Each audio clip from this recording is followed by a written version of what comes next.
श्रीराम राम राम श्रीरामचन्द्र जय श्रीराम राम राम श्रीरामभद्र जय. നമസ്കാരം.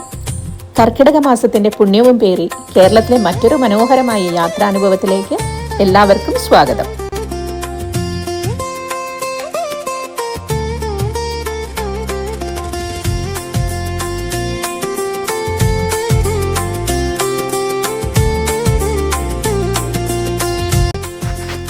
തൃപ്രയാറും കോട്ടയവും ഒക്കെ നമുക്ക് പരിചിതമായിരിക്കും. എന്നാൽ ഇന്ന് നമ്മൾ എത്തിയിരിക്കുന്നത് മലപ്പുറം ജില്ലയിലെ വളരെ പ്രത്യേകതയുള്ള ഒരു നാലമ്പല ദർശനത്തിനാണ്. ചുരുങ്ങിയ സമയം കൊണ്ട് ഒട്ടും തിരക്കില്ലാതെ ദശരഥപുത്രന്മാരെ തൊഴുതുണരാൻ പറ്റിയ ഒരു യാത്രാനുഭവമാണിത്. ഒട്ടും വൈകേണ്ട, നമുക്ക് യാത്ര തുടങ്ങാം. നമ്മുടെ യാത്ര ആരംഭിക്കുന്നത് മലപ്പുറം പെരിന്തൽമണ്ണ പാതയിലുള്ള ചരിത്രപ്രസിദ്ധമായ രാമപുരം ശ്രീരാമസ്വാമി ക്ഷേത്രത്തിൽ നിന്നാണ്. നാലമ്പല യാത്രയുടെ തുടക്കവും ഒടുക്കവും ഈ മഹാക്ഷേത്രത്തിലാണ്.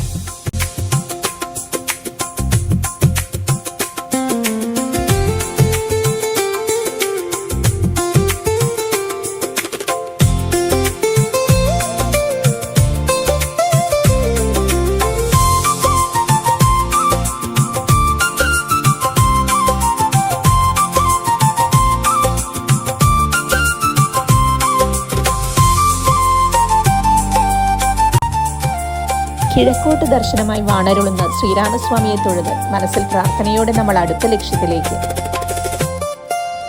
രാമപുരത്ത് നിന്ന് ഏകദേശം 1/2 കിലോമീറ്റർ മാത്രം അകലെയുള്ള അയോധ്യ ലക്ഷ്മണസ്വാമി ക്ഷേത്രത്തിലേക്കാണ് അടുത്ത യാത്ര. ദേശീയപാതയോട് ചേർന്ന് ഏറെ ശാന്തമായ അന്തരീക്ഷത്തിലാണ് ഈ ക്ഷേത്രം സ്ഥിതി ചെയ്യുന്നത്. ശ്രീരാമന്റെ പാത പിന്തുടർന്ന് അനുജന്റെ കാരുണ്യം തേടി നമ്മളിതാ ലക്ഷ്മണ സന്നിധിയിലും എത്തിച്ചേർന്നു.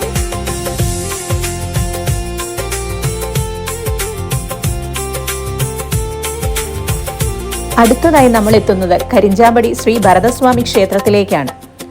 രാമപുരത്ത് നിന്നും വടക്കുമാറി ശാന്തസുന്ദരമായ ഗ്രാമീണ അന്തരീക്ഷത്തിലാണ് ഈ ക്ഷേത്രം സ്ഥിതി ചെയ്യുന്നത്. ഭരതന്റെ ത്യാഗത്തിന്റെയും ഭക്തിയുടെയും പ്രതീകമായ ഈ സന്നിധിയിലെത്തുമ്പോൾ മനസ്സിന് വല്ലാത്തൊരു സമാധാനമാണ്.